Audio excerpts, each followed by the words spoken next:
Welcome to the Great Detectives of Old Time Radio. From Boise, Idaho, this is your host, Adam Graham.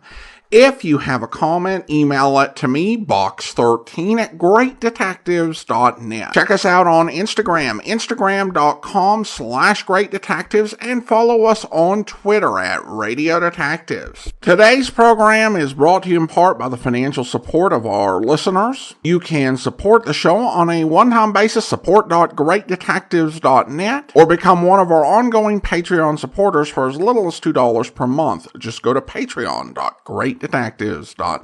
Well, this actually is the first episode that will be played as part of our pre-recorded Leave series. And I'll talk to you about that a little bit more after the program. But now it is time for today's episode of Casey Crime Photographer. The original air date, October the 20th, 1949, and the title is The Coffin.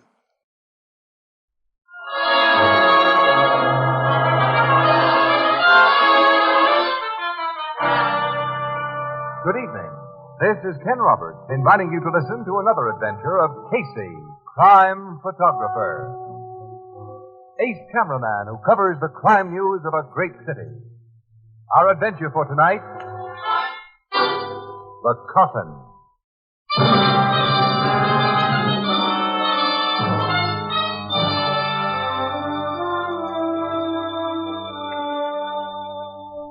Early afternoon. The quiet, restful reception room of a casket company. The street door opens and two hard-eyed men enter. From the glass-enclosed inner office, another man emerges and... Good afternoon, gentlemen. Hi. You the boss here? I'm the sales manager. Cook is my name.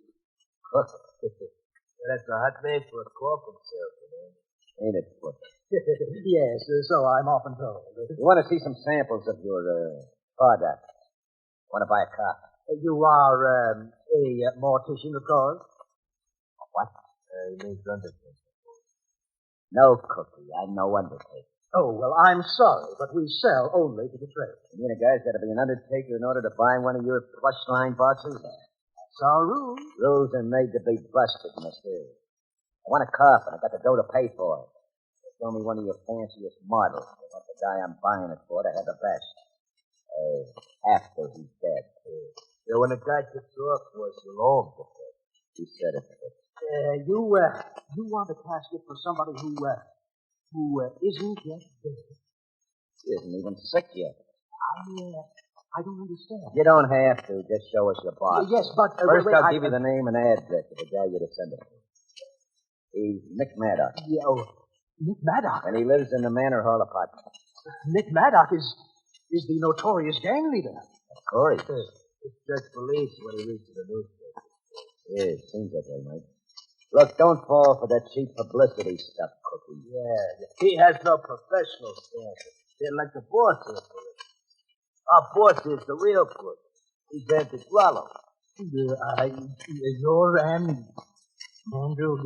Grallo? Uh-huh. Guess you didn't recognize me from my pictures in the papers. Now, Cookie, let's see your coffins. We're in kind of a hurry. See, this punk Nick Maddox just might be a morgue case. A night.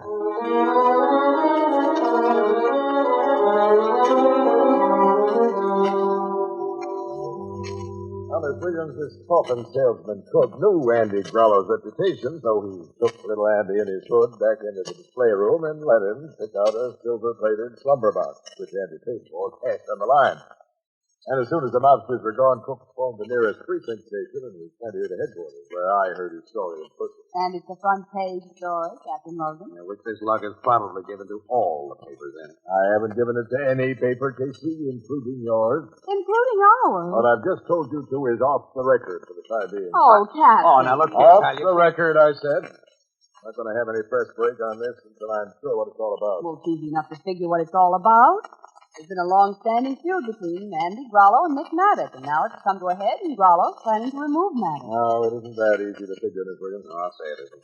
Little Andy is one of the smartest crooks I know of. He pulled such a grandstand play as the one at that coffin shop. He's planning anything but the obvious.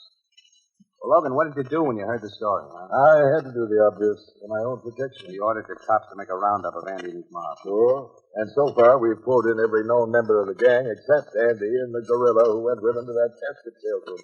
You got Maddox protected, of course. As much as I can protect his site. I've got cops spotted around his apartment house. We won't let him inside the apartment itself. He knows about Andy Grollo ordering his coffin. Yeah, I told him myself. I had to, again, for my own protection. And did Nick Maddox do a burn-up? Which gave me another worry. He's undoubtedly sent guys out to gun for Andy, and if we don't find that middle rat first... Yeah, a war is now definitely on between the Maddox gang and the Grollo gang. Which means you won't be able to keep this coffin story off the record very long, Captain Martin. I'm afraid you're right, Miss Williams. Not until shooting actually starts, I'm not going to further Andy Grollo's plans, whatever they are, by allowing publicity for a yard he must have wanted to hit the papers. They don't need profiles on the rat. Is Nick Maddox staying inside his apartment? Yes, he's too yellow to want to leave it while Andy's still in the loose.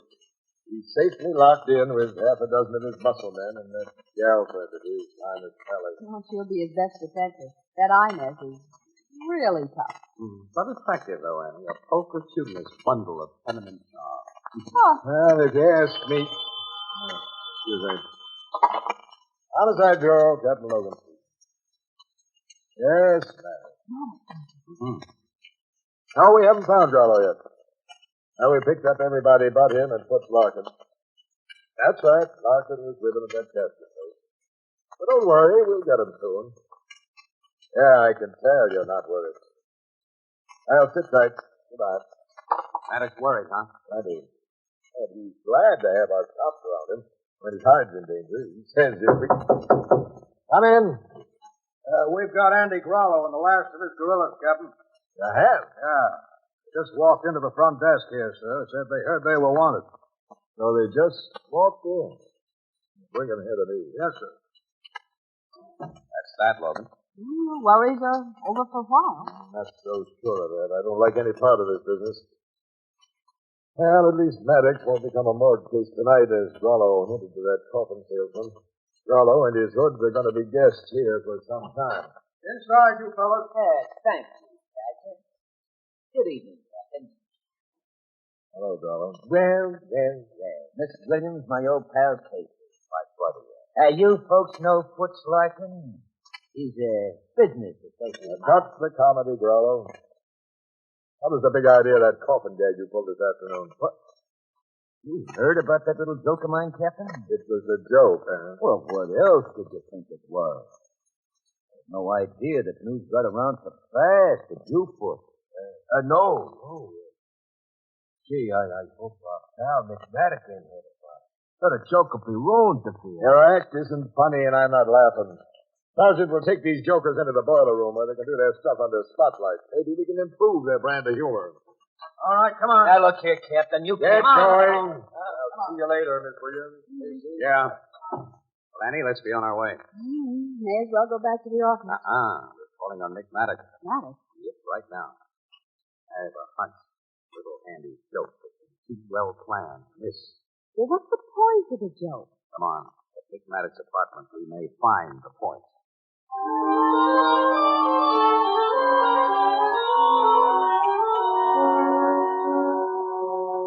Fellow said that coffin thing was just a gag. Casey. No, that's his story, Nick. Very funny. Answers a big laugh, don't it, Ines? Been busting my sides ever since I heard about it, honey. Well, laughs on Andy Grollo right now, Mr. Maddox. He and his men are having a session with the cops that'll last all night at least. He was smart in giving himself up to the cops, Miss Williams. If I or my guys had come across him, it'd have been just too bad. That means the little Andy would have got his teeth knocked out. Nothing more. Sure. We know that law-abiding guys like Nick don't go into extreme forms of violence. Miss Williams, how about you in case you having a drink or two on us? Them bodyguards Nick haven't drunk it all up. No thanks, Miss Sally, but I'd like to stick around here for a while and ask you and Mr. Maddox some questions. Question? Oh, nothing too personal, just something I can use if the paper runs a story about this thing. Why should it run any story? Fellow's coffin gag is wiped up before it got going. In the newspaper racket, we try to prepare for possible emergencies, Nick. Same as you do in your business. Now, how about letting me see some pictures of you while Miss Williams asks a question? I don't want any publicity. A guy in your spot gets it whether he wants it or not, honey. It'd be nice if he spoke, so maybe that'd be nice to hear. Sure. We like to hear the kind of people we get. Yeah. Okay. Let's take some decent pictures of me, Casey. The ones I see in the papers always make me look like a big fat mug. I'll try to show you who you really are. Reveal the genuine you. What do you mean by that? You'll snap you at your best, Nick, if you'll help us. You're a long way from your best with that crummy necktie on. Crummy necktie? This ribbon cost me $40. It ain't becoming to you, honey. Oh, Nick's tie is, well... It ain't either, kid. What do you think, Miss Williams? Them big yellow flowers are loud, ain't they? Well, they are a little noisy. They're no class. Go back to your bedroom, Nick, and change to the one with the hand-painted bluebirds on it. That's the fine. Come on, I'll go with you and see if you do it right. In case you come along, Miss Williams, you can ask some of them questions while Nick is changed. All right. This is all jerky. Putting on another tie. The one with the bluebirds, honey, and fix it in front of the mirror, not just by the sense of feel.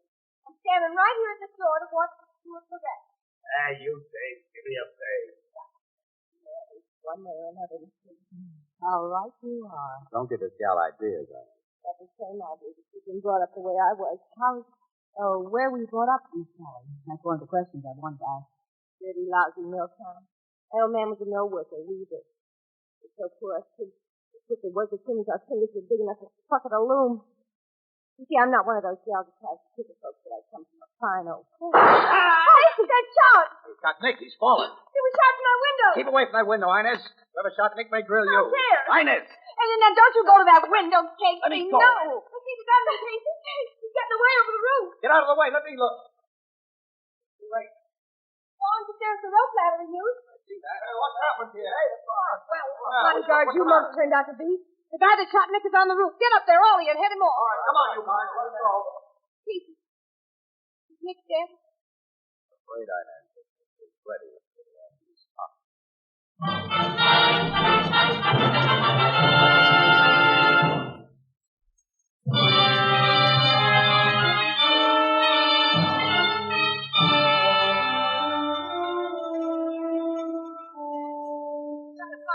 Killed my Nick captain. Why ain't he been found? Now, please, take it easy, Sally. You know the roof of this apartment house connects to those of 3 other buildings at about the same level. The killer could have made his escape through any of those buildings. Find out where he went to, ask. Not for anything, but I want the rat that shot my Nick. I want him to burn. My men are after him, and eventually they'll find him. If you'll calm down and help us, say you saw the killer. But I saw him. On that rope ladder on the bottom. And then he disappeared. Casey, you didn't see even the guy's feet and legs. No, Logan. He was completely out of sight by the time I had to look out that window. You gotta find him, Captain. You got Now, Miss Sally, suppose you go into another room and lie down. Your present frame of mind, you're only hindering my investigation. Can I go to my own apartment? Your own apartment? 3 floors down. Next to you, I'll send it up. Now, go ahead. You go with her, Miss Williams. Come on, Anna. Sergeant. Yes, sir. Send a man downstairs with those girls and have him stand watch outside Miss Sally's apartment. I don't want her to leave it. Okay, Captain. I don't suspect Inez of this murder, Logan. What you told me, she couldn't be a suspect. I'm afraid she might get a crazy notion to go after the killer on her own. Oh, I'll keep her under wraps tonight in case. Oh. Casey, I want you to show me exactly where you, Inez, and Miss Williams stood when that shot was fired. Well, we were just outside this bedroom door, Logan. Ann was here. I was back out here. And Inez was directly in the doorway, leaning against that side of it. But you couldn't see the window where the shot was fired. No, I couldn't. All right. Stepped on something. Thumbtack. Wait a minute, let me dig it out of my shoe. Yeah, one of those things is on the floor. It's always pointed. That's right. Well, chances are you couldn't see anything worthwhile if that window had been in your line of vision. It's covered with those drapes, and the killer shot through the drapes. Yeah. You know, not many guys would have the guts or the ability to shag themselves up and down that flimsy rope ladder 8 stories above the street. No, our killer was a crack shot, too, Logan. Hanging onto that ladder, he planted a single shot in Maddox's back at just the right spot. Captain Logan. Yes, Sergeant? Bernstein here just found a gun on the ground below that window. Let's see it, Bernstein. Here you are, Captain. Miller adjusted it for fingerprints right away, but they weren't. That's always nice. The cat's a 45, Logan. There's one exploded shell in the cylinder. Murder gun, all right. The killer must have dropped it accidentally, Captain. Fell in a straight line from that window and landed in soft dirt. I found something else. What? This length of fishing line. Fishing line? Yes, it was snagged on the bush not far from the gun. There may be no connection, but I think there is. Go on. Now, this line's in two pieces, joined together in a sheet bend knot. What kind of knot? A sheet bend, sir. I was in the Navy and know that kind of stuff. Also, it occurs to me this killer has been a sailor, too, on account of how he could use a rope ladder so good. And the sheet bend is a sailor's knot.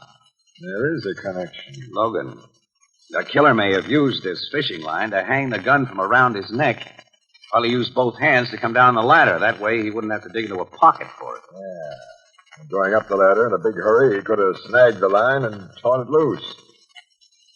Take it to the lab, Bernstein, and tell the props to get busy on it. Yes, sir. If neither line nor gun can be traced, we've still got a small lead, Casey. Maddox's killer must have been a sailor. Whatever he's been, he's only a hired hand tonight. The guy who hired him is little Andy Grollo. Sure. And what a sweet alibi he and all his mob have got. When Nick Maddox got the works, every one of them was being held at headquarters.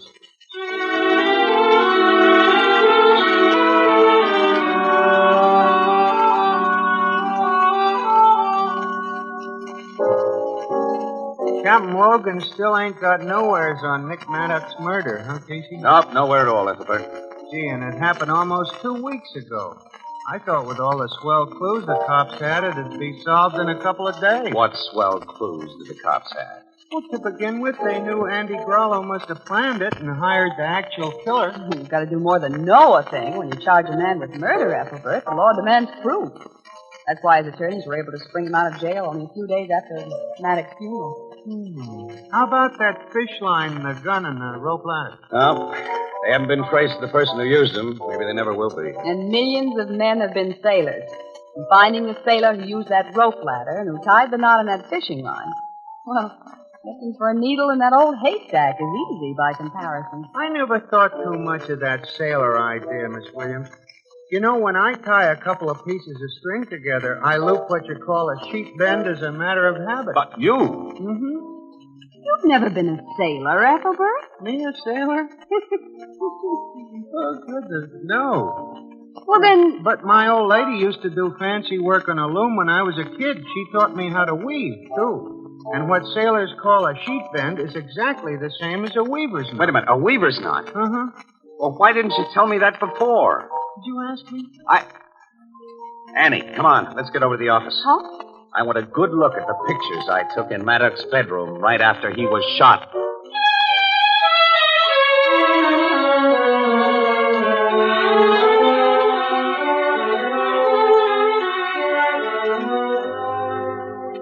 Annie, look here. In this picture, I pulled the drapes back from that casement in order to show the dangling rope ladder outside. Yeah, I remember. Well, only one side of the casement was open. You see the angle of the opening? Angle? No. Now, look, a gun clamped to the open side of that window would point directly at anyone standing in front of the mirror, as Maddox stood when he was shot. Casey. And a strong cord could have been looped around the trigger, then passed around the butt of the gun, and then further passed along the wall of the room behind the bed, and fastened to a thumbtack in the wall near where Inez stood. You think Inez? Inez was taught to tie a weaver's knot when she was a kid, don't forget. It became part of her job to tie them. Kind of a knot she instinctively uses. And if you remember, Annie, I stepped on a thumbtack just inside that doorway. But she couldn't have set off a gun trap while we stood within a few feet of her. Why not? All she had to do was pull on a fishing line that we didn't even know existed. And the purpose of the whole setup was that somebody should be with her to alibi her. Well, she did persuade Maddox to go into the bedroom and to fix his tie before that move. Yeah, and after the shooting, she made a beeline for that window.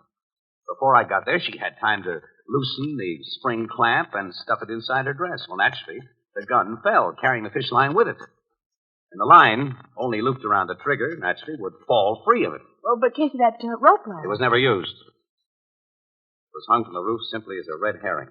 Oh. You see, there had to be believable evidence that Maddox was shot from outside. Well, I don't believe that Inez Talley has the brains to have planned such a setup. Oh, you underestimate that gal. But I think the plan was mostly Andy Grollo's. Grollo's? That coffin gag, Annie.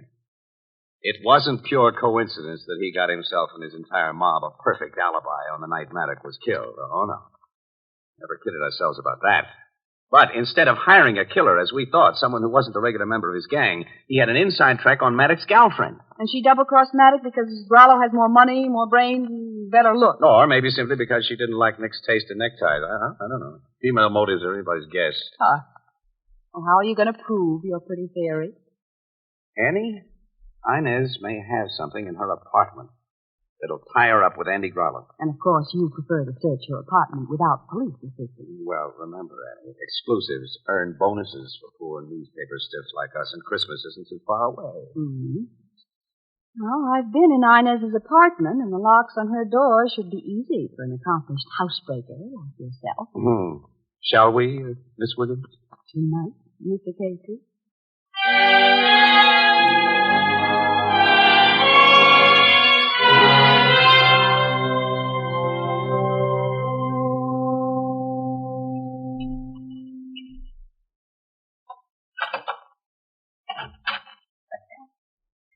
Was a cinch, Annie. No trouble at all. Close the door quick and relock it. All set. Okay.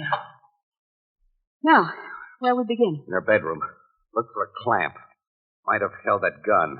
For anything that may connect Inez with Andy Grollo. Okay, your bedroom's in here. All right, we'll work it over together. Remember where the light switch is? I think so. Yeah, I got it. Good evening, Miss Williams. Andy Grollo. And my old pal, Casey.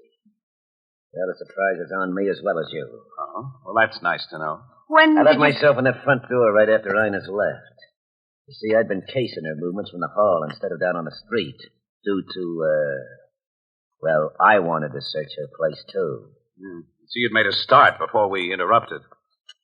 Find what you were looking for, Andy? No, I didn't have time. Now, you two can help me. We're always willing to help a man who has a gun pointed at us. Oh, yes. I thought you'd be. What's here that you want, Andy? Same thing you wanted. Special kind of clamp. You know, this Inez Talley's a smart girl. Before she'd do a certain little favor for me, she made me write a letter I wouldn't like the cops to see. I figured her as that kind of a businesswoman. Yeah, but brainy girls are dangerous, like snoopy newspaper people. A guy like me's better off without 'em. So after you two help me find the things I want from Inez, the three of us will stick around until she comes home. I'll get rid of her at the same time I lose you for keeps. Right here in her apartment. You'll be blamed for killing her, she for killing you. Stop that, Rod! Inez. You lousy double-crosser. No, don't shoot. Smart man. A fast thinker.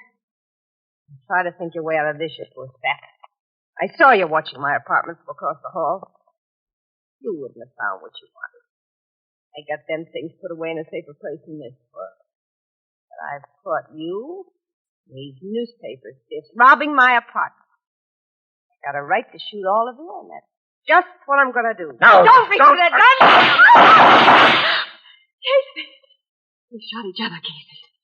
Shot each other. Certainly. Good. These double-crossing playmates both need coffins now.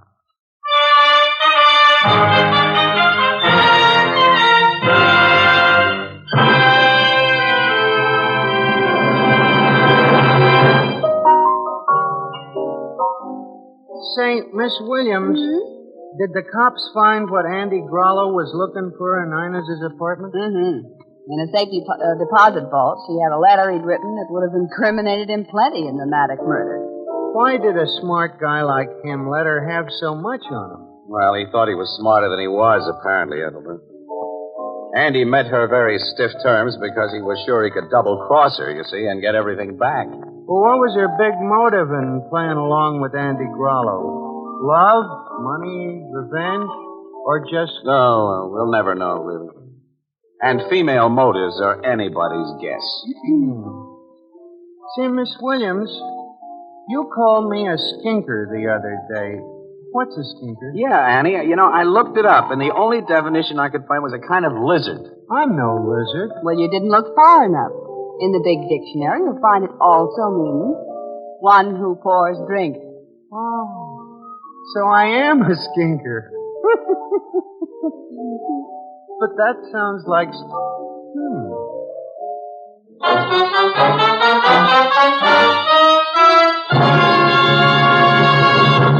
Tonight's adventure was written by Alonzo Dean Cole. Stott Cotsworth played the part of Casey, Jan Miner was Anne, and John Gibson was Ethelbert. Next week, another adventure of Casey, crime photographer.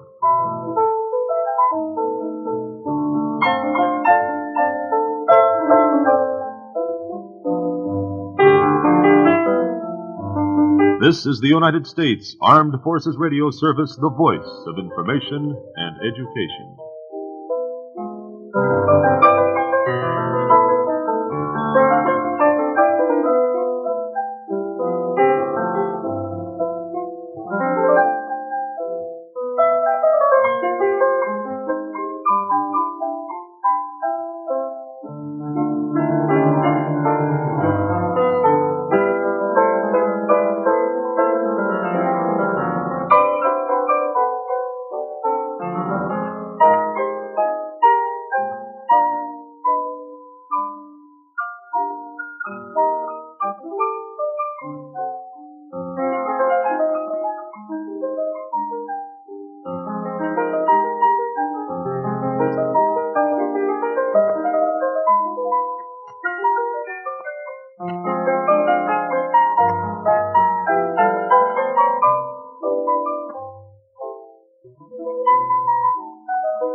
Welcome back. Well, a really good hook for this episode. Now, I will say that if you are in a situation with a reporter, you do not want to tell them information and then tell them that it's off the record.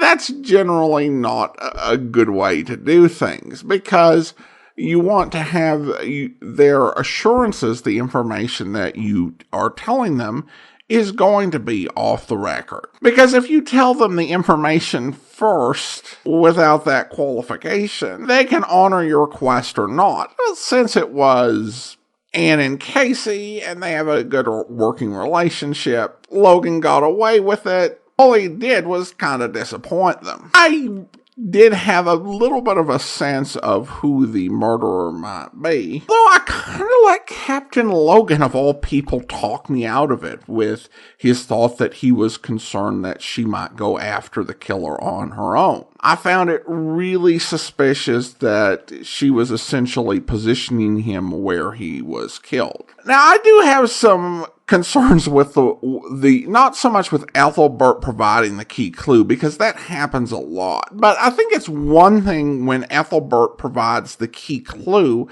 based on his knowledge of the city and having unique relationships with people around town. It's another thing when a case has gone unsolved for 2 weeks and nobody has thought to do some research on what types of knots there are. And also, I'm betting that there were probably more than Ethelbert who noticed that the police were, for some reason, just describing this as a sailor's knot and looking for a sailor.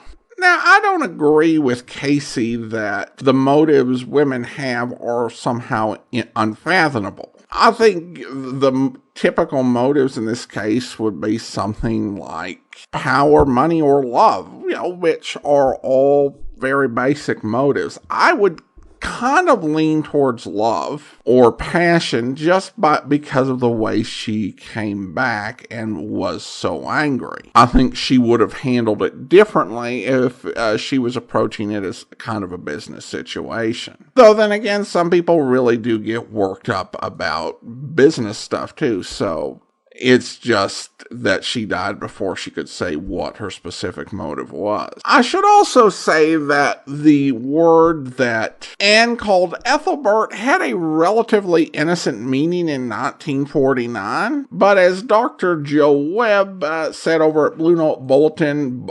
.blogspot.com, that in recent years there is a vastly different and more obscene definition.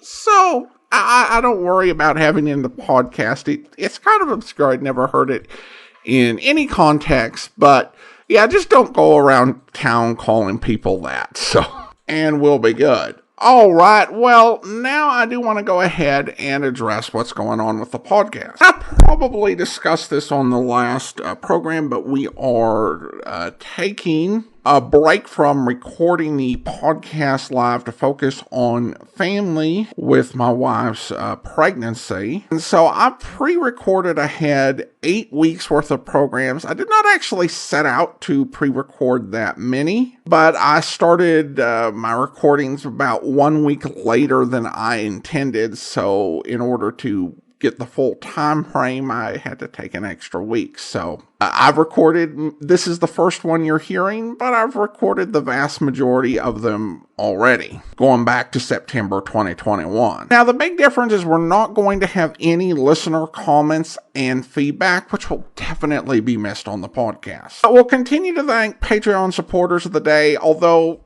due to the nature of the recording the episodes, it's technically possible we might thank someone who has ceased being a Patreon supporter. If you have technical issues with the podcast, please email Andrew at greatdetectives.net. That's Andrew Ryan's email address for like the next 8 weeks, because I intend to be mostly otherwise occupied. Well, now let's go ahead and thank our Patreon supporter of the day. Thank you to Will, Patreon supporter since February 2019, currently supporting the show at the detective sergeant level of $7.14 or more per month. Again, thanks so much for the support, Will. We'll be back next week with another episode of Casey Crime Photographer, but join us back here tomorrow for Mr. Chameleon, where... So you see, Mrs. Andre, it seems very, very strange to me that your mother-in-law should have died here completely alone. Strange? Oh, it was horrible. Simply horrible, Mr. Chameleon. I'll never forgive myself for going out last night. But I was positive that Joseph and Alfred were with her. Those are her sons, I take it, the famous Audrey twins. Yes, that's right. If famous is the word for their cafe society antics. Oh, I know, but Mr. Chameleon, in all fairness to them, their mother treated them like children. What happens now? Do they inherit the Audrey fortune? Why'd you ask me that? Because I want to know everything. Everything that you know. It all goes to me and Bobby. My mother-in-law gave all her love to my husband, Mr. Chameleon, and then to my boy, her grandson. Mrs. Audrey, could it be that your mother-in-law took this overdose of heart medicine purposely and dropped the curtain on her own life? Oh, no. No, it must have been an accident. And she couldn't have been murdered. Who was murdered? Sure, and what's going on here, Miss Teller? Oh, Nanny. And who might this be, and why is he bothering you? Nanny, this is Mr. Chameleon, the famous detective from Central Headquarters. And this is Nora Lowry, who's been with Mrs. Audrey for many, many years. Except the one time she needed me, God rest her poor soul. How do you do, sir? How do you do? And I'm sorry I spoke so sharp. But how could she be murdered when no one was here? And she couldn't have taken an overdose of that medicine on purpose. You think not, Miss Lara? Oh, no. But poor soul, there was an odd thing about her, sir. She was scared to death of dying alone like she did. Isn't that so, Miss Stella? Why, yes, that's true, Mr. Chameleon. Mrs. Audrey used to talk about it. It was a phobia, as if she had a premonition. Just like the stupid phobia I have about being cut with a knife. Cut with a knife? Oh, it's childish, isn't it? I hope you'll be with us then. In the meantime, do send your comments to box13 at greatdetectives.net. Check us out on Instagram, instagram.com/greatdetectives, and follow us on Twitter at Radio Detectives. From Boise, Idaho, this is your host, Adam Graham, signing off.